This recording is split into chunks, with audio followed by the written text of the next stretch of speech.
Hello and welcome.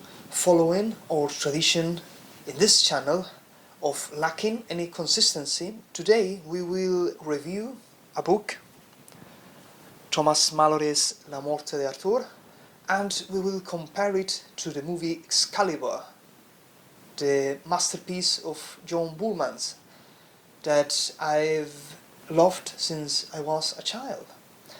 And I believe it's a thing worth doing. I think there are no YouTube videos comparing the book and the movie, and the movie is based lightly on the book, as I guess everybody knows, but there are two very different takes on the same story, and the differences are striking.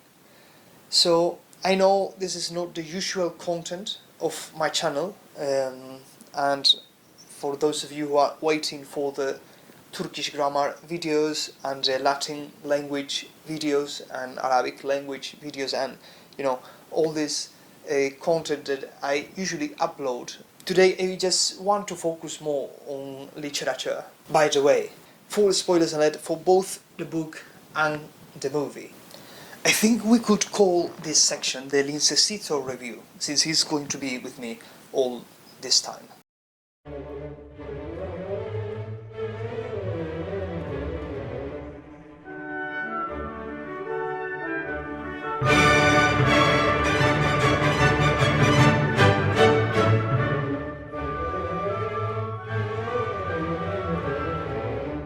I have always been a fan of John Bullman's Excalibur.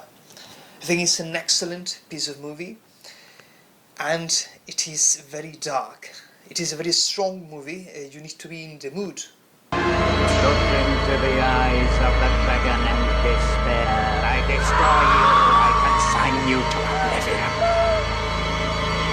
oblivion. It caused a very strong impact in me. I watched it in my childhood, and I still have a very vivid memory of it.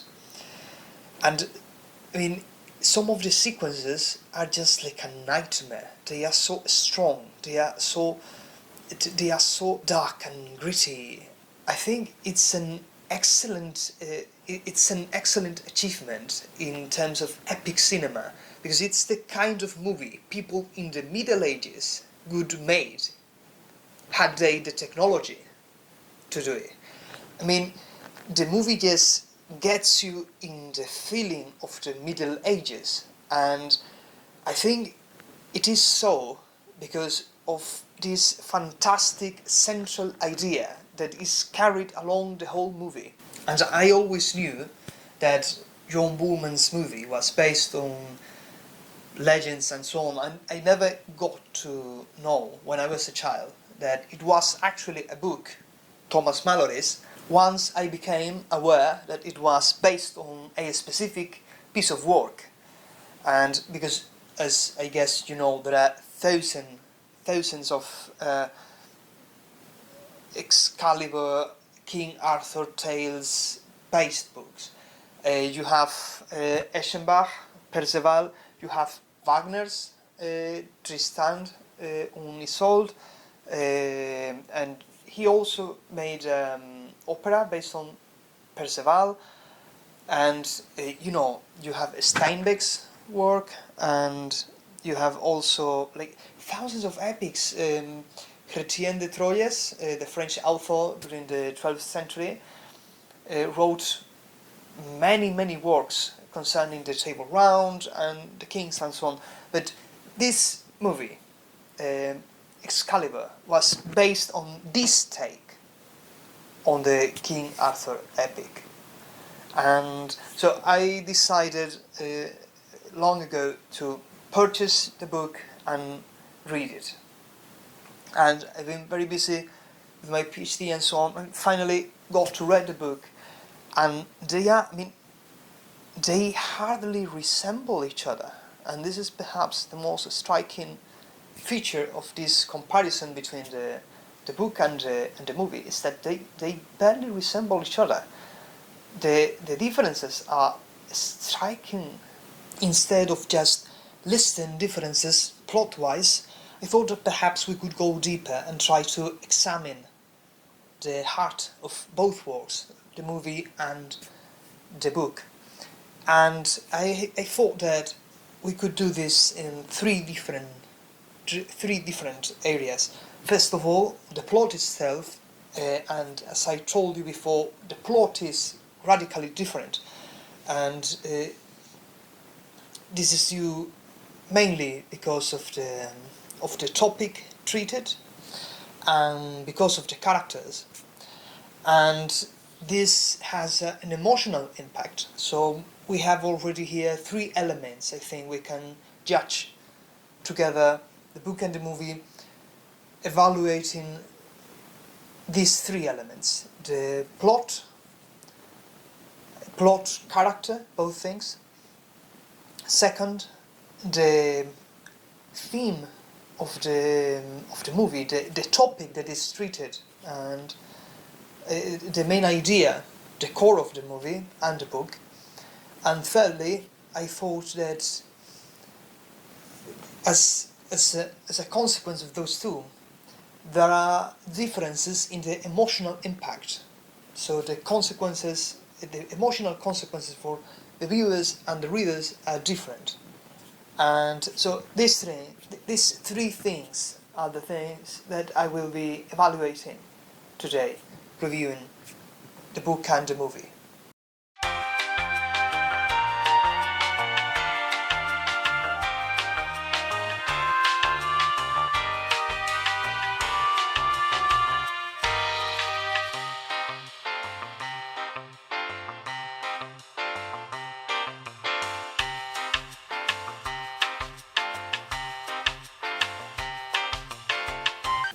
I think the single most important element of any piece of art is the concept. I mean, the idea, the heart of any painting, any book, any story, any movie is the idea that it tries to convey.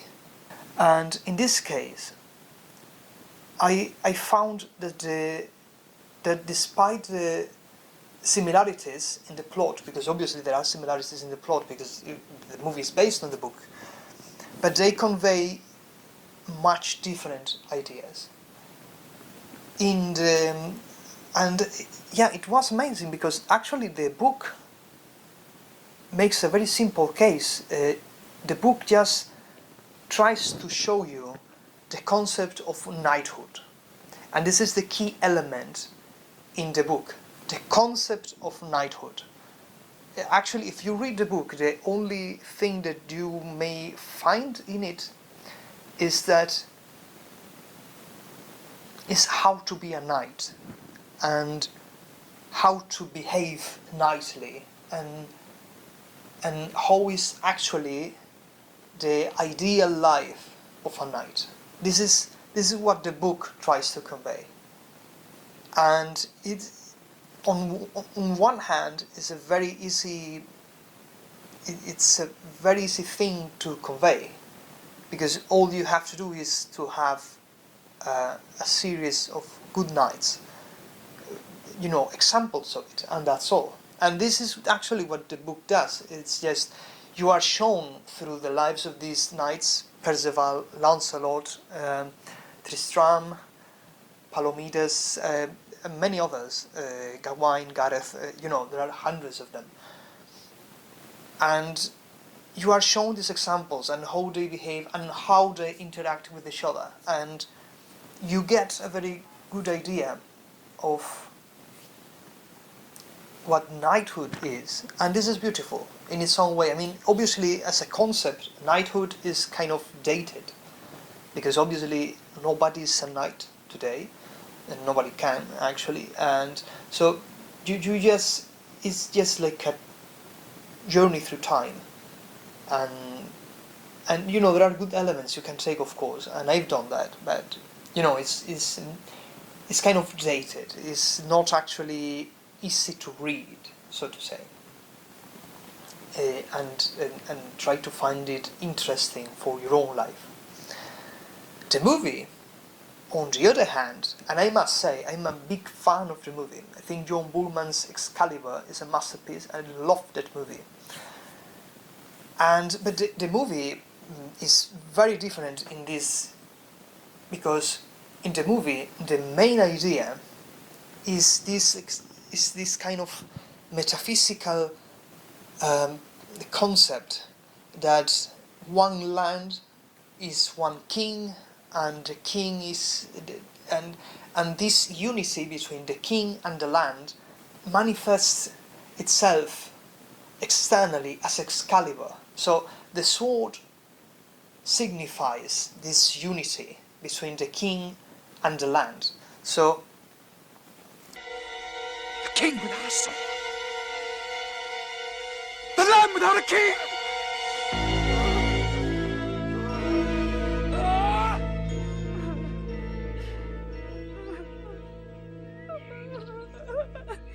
I don't know what Sigmund Freud would have said about this, this phallic element being the symbol of the unity between the country and the king. Anyways.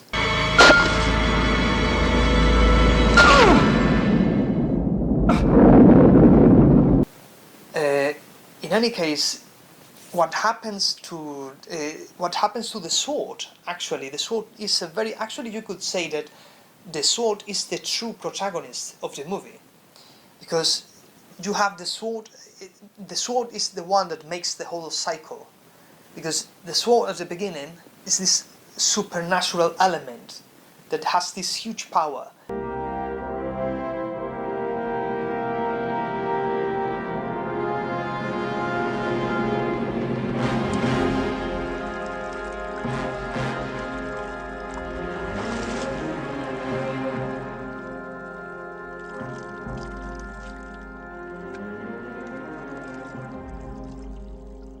That can only be handled by one specific person, and this person is Uther. And there are mistakes, so Uther cannot be king, therefore he cannot handle the sword. The sword is lost, and then King Arthur appears, and King Arthur is able to pull the sword out of the stone. And then another cycle begins, because then King Arthur finds himself unable to handle the sword, and this is what happens when he finds out that Lancelot and Guinevere are having an affair. He just leaves the sword there. Nobody can pull it out, and therefore there is no king, there is no land. The land is cursed. And suddenly you have this evil Mordred guy coming out, and you have to fight this guy. It's kind of a healing process. At the Holy Grail and the finding again of the sword Excalibur becomes the healing process of the land and the king. So when the king drinks from the Holy Grail, actually he can again handle the sword, and when he dies, it's over. So it's a much more complex idea that is perhaps very intelligently displayed throughout the plot in moments and elements. And there are obviously explicit sentences, moments in which the movie states out what the meaning of the movie is. When Percival is almost at the point of having the Holy Grail, there is a moment of kind of a riddle, and he manages to retrieve the Holy Grail because he understands this unity. The land is the king is the land, and this unity is what brings everything back together again, and the land is healed, and you have this gorgeous gorgeous take, and King Arthur is just riding with his knights, and the flower are blooming, is It's amazing. It's very beautiful. It's gorgeous, actually. Prepare for battle!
Yeah, so you have these two different topics.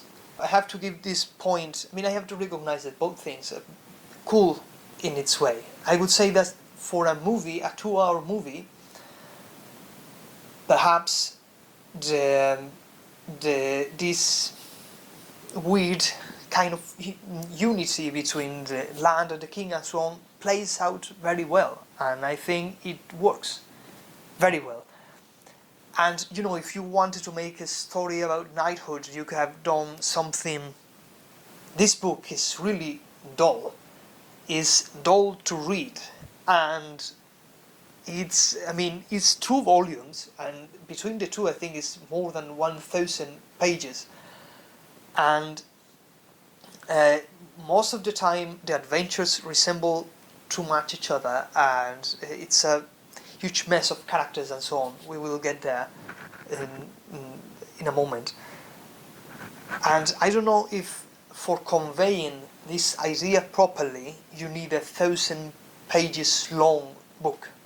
Because, for example, the novels written by Chrétien de Troyes, which is the French author of these short novels about King Arthur, and there are many, and I think that there are better works about this. And you know, I've read medieval literature, and I think there are better works. This is it's not even that well written.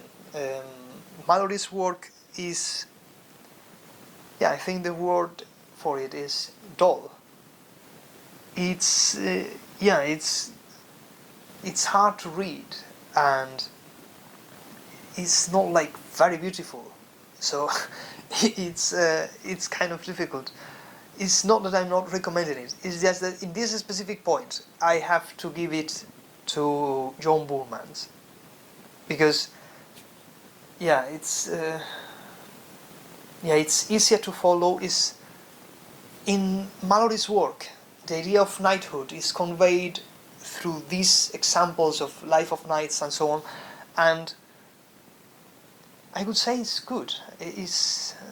I could say that it works in a certain way, because the idea plays out well. But you know, comparing the literary beauty and style of the book to the cinematographic quality of the movie, I could say the movie plays out better than the actual book. So yeah, this point goes for Boorman. Now, concerning the second issue that we talked about, and that is the plot and the characters. Again, they are so radically different. I mean, I cannot even imagine how possibly could the movie be based on this book, because this book is nothing but focused. I give this to John Boorman, because the movie is very straightforward. There are no distractions from the main focus on the movie, which is the Arthur, Lancelot, Guinevere plotline. You have this hiatus in which Perceval becomes the protagonist for a while, and they look for the Holy Grail. But you know that they are looking for the Holy Grail because of Arthur, because the land is ill. So nothing actually goes away from the main topic of the movie. If the movie is the if the essence, if the heart of the movie is this idea that one land means one king and so on, then the movie never goes away. So it's very focused. There is not a single scene that departs from the main idea. So every scene in the movie is necessary. If you take away one scene, you miss something. Because it's very straightforward. Basically, you have the origin story of King Arthur. You have this origin story between Morgan Le Fay, Uther Pendragon, how Arthur became a knight and then the king, how he pulled the sword out of the stone, and then you have the foundation of the Table Round, and then you have all these adventures of the knights. You have the origin of Mordred, and you have also, of course, like the main big issue, which is the love affair between Guinevere and Lancelot. But everything is there. Like, you never depart from this story. On the other hand, you have Malory's work. And Malory's work is anything but focused. I mean, first of all, I was very surprised to see how characters that are so vital to the movie were barely mentioned on the book. Like on the book, for example, you know that Mordred is the son of Arthur and Morgan Le Fay. But in the movie, she is like the main villain. In the movie, Morgan Le Fay and Mordred are like the big bad guys. And you know they are evil. The movie shows you they are evil and you cannot trust them. And there is an ending, there is a cycle. Morgan Le Fay dies at the end and Mordred also dies at the end. So it's like everything is tied up very well, plot-wise and character-wise. But in Malory's work, and this is what is most fascinating to me, Morgan Le Fay barely appears at all. I think Morgan Le Fay appears a little bit at the beginning of the book, and then it makes, during the first half, maybe some appearances, but very little. And then it's only mentioned once at the end, because she is in the boat when King Arthur dies, and he doesn't die, he goes to Avalon or something like this. So, first of all, let's go again. Plot-wise, Morgan Le Fay, Mordred. Who is the main evil in Malory's work? Actually, no one. There is no big bad guy. Of course, you have Mordred, but Mordred appears very little throughout the work. Only at the end, it becomes one of the reasons why Gawain complains about Lancelot. Mordred actually, once Lancelot is back to France and King Arthur waged war against him, Mordred takes over Britain. So yeah, of course he's the bad guy. But actually, I think this is good in terms of what Malory tries to convey. Mordred is the evil guy that tells everybody that Lancelot and Guinevere are having an affair. So this is a very important difference plot-wise. In the movie, Lancelot and Guinevere have an affair. They have an actual affair.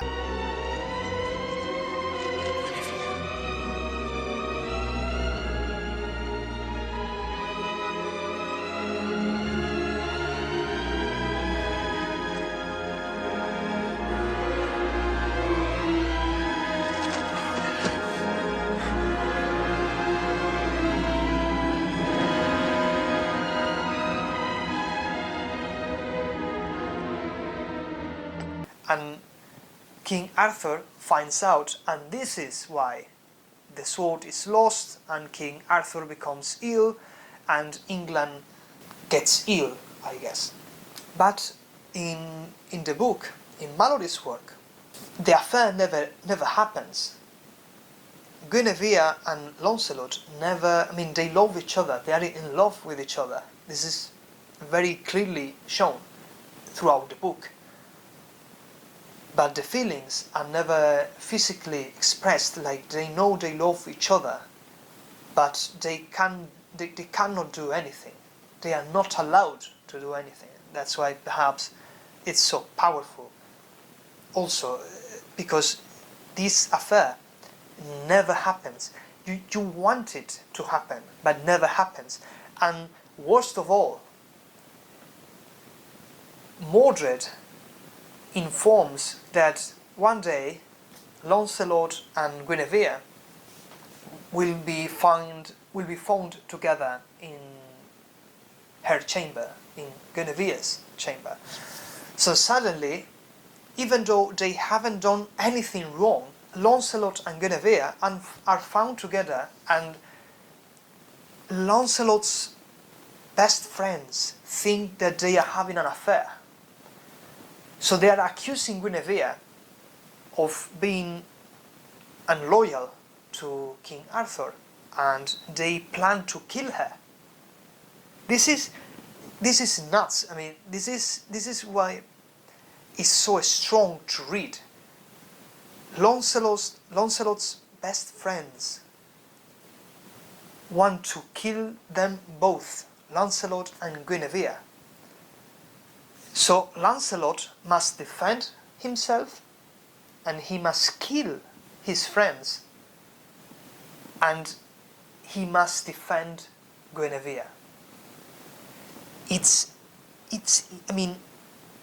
impossible. It's so hard to read. Like, the first volume of the book, it was so pointless and was so dull, and suddenly, like the second volume of this book, I'm using the Penguin edition, the second volume, after Tristram's plotline is over, you just pick up Lancelot's plotline and Mordred and all these things, and it's very straightforward. And suddenly, everything that was wrong with the book dissolves, and everything becomes much more focused and much more clear. So, yeah, like the second volume, I would say, is a much better work.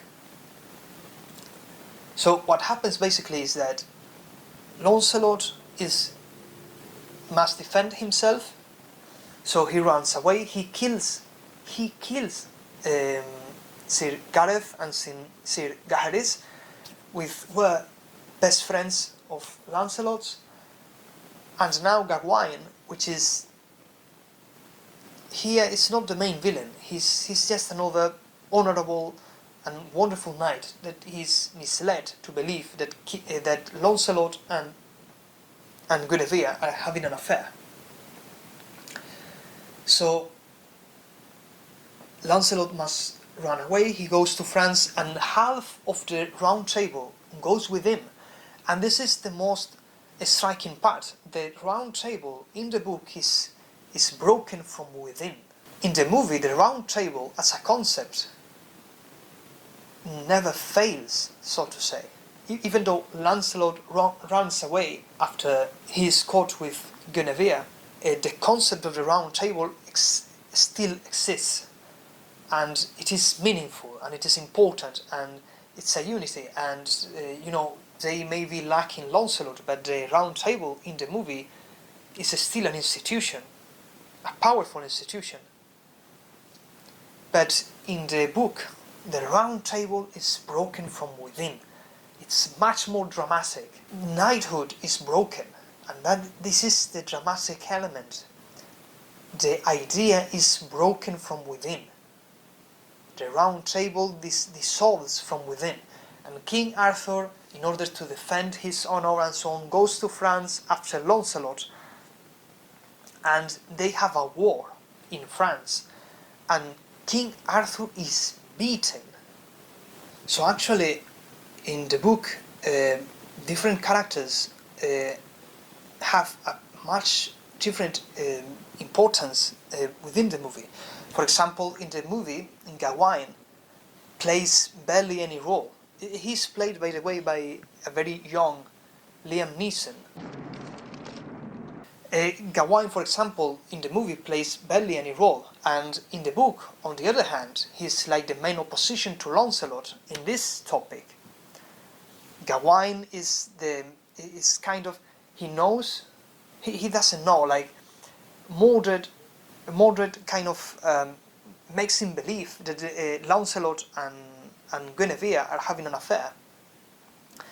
And after this thing, he's so obsessed with beating Lancelot. And at the end, he dies because of Lancelot. Lancelot kills him. Lancelot kills him. He actually beats him during a fight. And Lancelot beat him. He doesn't kill him. He doesn't kill him in the moment, but he wounds him so bad that he actually dies from this wound Lancelot gave him. So yeah, it's again the moment of death of Gawain, when he goes back after King Arthur finds out that Mordred has taken over Britain. Lancelot moves his army and they fight in England. They fight for England. So in this fight, Gawain dies because of the wounds given him by Lancelot. And he writes down in the very moment he notices he's going to die, he writes down a letter. And this letter is for Lancelot. It's very powerful, it's very emotional, because even though the evil guys, like Mordred and Morgan Le Fay, do not have such a big background as in the movie, the knights themselves have such a powerful presence throughout the book, and they are so vital throughout the book, and they express so well this idea of knighthood. Even in these moments when, for example, Gawain is dying because of Lancelot, how his character in the book manages to redeem himself through this letter is powerful, and how the plot lines end is very powerful. Because, for example, once Arthur wins the first battle against Mordred, and they have a second battle, and in this battle is when Mordred and Arthur kill each other, just like in the movie. This final fight is more or less well depicted in the movie.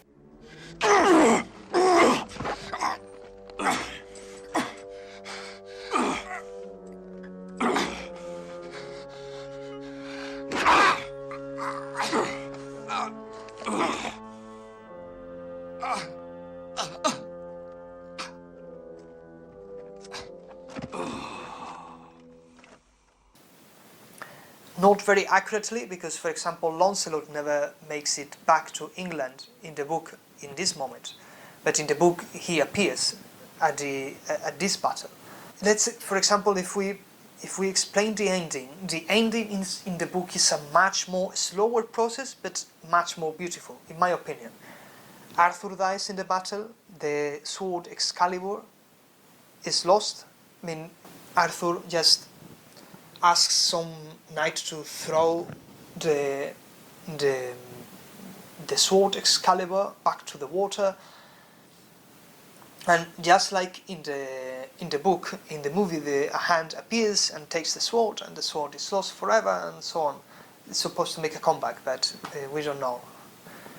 So in the book, on the other hand, it's a much more slower process, because the different plot lines haven't closed yet.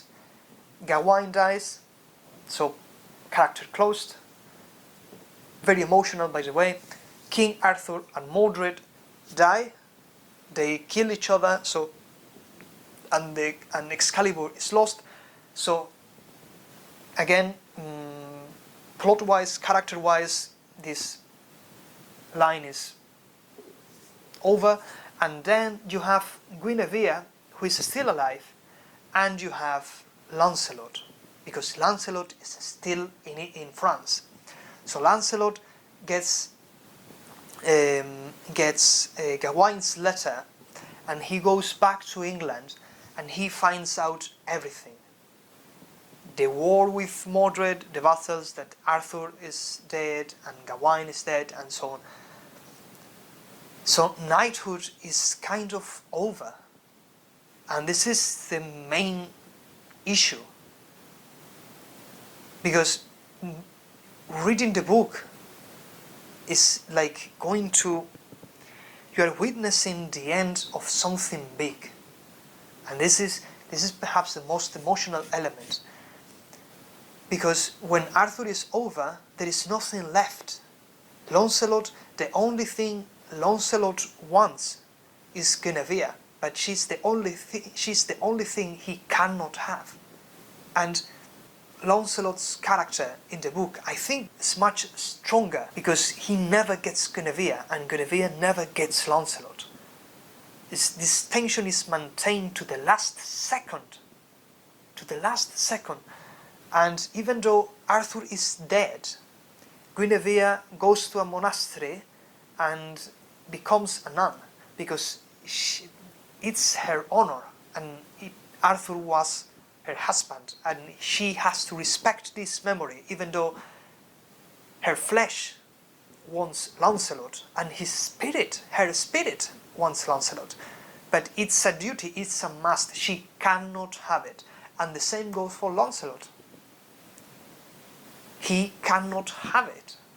He cannot have Guinevere. He cannot have the biggest thing he loves.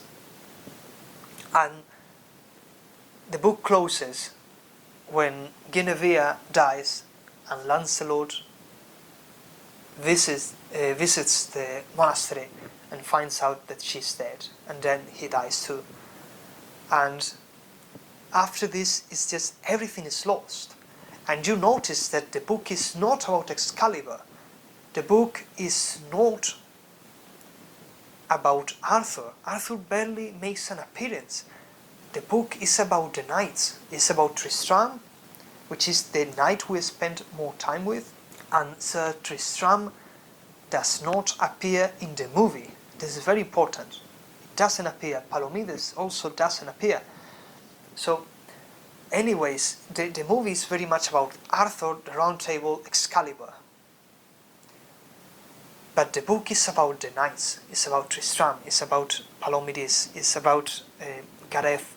It's about Galahad. It's about Perceval, and it's about Lancelot. And this is the most powerful thing. So, plot-wise, character-wise, who is stronger? Well, they focus in so different things. Like, for example, I could say that Arthur's character in the movie is much more interesting than in the book. But that's about it, because then I would say Lancelot's character is better developed in the book. Gawain's character is better developed in the book. Also, Tristram, Palomides, Gawain. But then, in the movie, you have another set of characters better developed, and Merlin and Morgan Le Fay, Mordred are much better developed in the movie. So, in terms of the amount of time you need to spend in the book and the amount of time you must spend in the movie, I would say that the movie does a better job. And it's very hard for me to say this, but it's true. I mean, for a 2-hour movie, the movie does a very good job. I mean, I think nobody could have handled it better, and I think nobody has, because there are many movies about King Arthur, and still the best movie about this whole epic thing is Excalibur. It remains unmatched, and I think it will very much remain so, because I don't think you can make a better movie about this topic. But then you also have,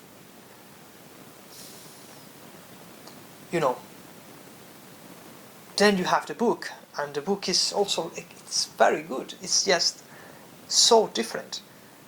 So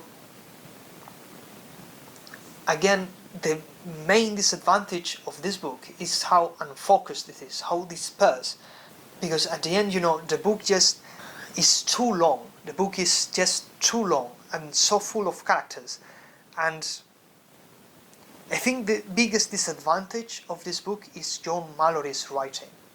And this is the biggest issue, it's the writing. He doesn't write so well. And it's a pity, because it's a very good story, but he doesn't know how to focus this story, and he doesn't know how to make it more interesting, triggering, so to say. Even though the book is very good, I think that for the amount of time you have to invest in it, the movie does a better job. So, the final point is the emotional impact. And here I must give the point to Malory. And not because I dislike Bullman's work, nor because I think that Bullman's work lacks emotion or anything. No, I think Bullman's work is an excellent masterpiece of a movie. But because of the things we have previously discussed, because of the way the idea is conveyed throughout the book, and because of how this idea is broken from within, how the idea of knighthood and the round table dies, how all these elements play out, how all these characters disappear, and the feeling of witnessing the end of a concept, witnessing the end of knighthood. It's so powerful that there is no way the movie could be at the height of the movie, and it could be almost impossible for any movie to be at the height of the book, of this book in particular, especially having taken these decisions concerning plot and character. Because all the disadvantages of the book disappear when you get to the end, and the end is the best. Like, the second half of this work is marvelous. Again, because during this last act, everything gets to the point, everything becomes straightforward, all the plot lines converge into a single thing, and you understand at the end what is knighthood, because it's just the stakes are higher than in the movie. It's just, in the movie it's just too abstract, I think, because it's kind of weird the way the movie plays out, because after Guinevere and Lancelot are found together, everything just, suddenly you are in this dystopian England that is kind of a post-apocalyptic England.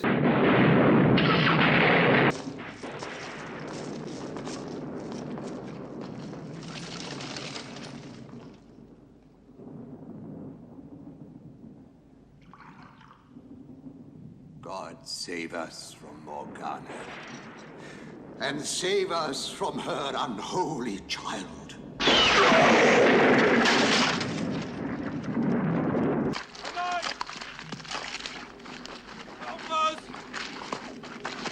Help us, please! We're dying! Our children are dying! Help us! Where's the king? Please help us!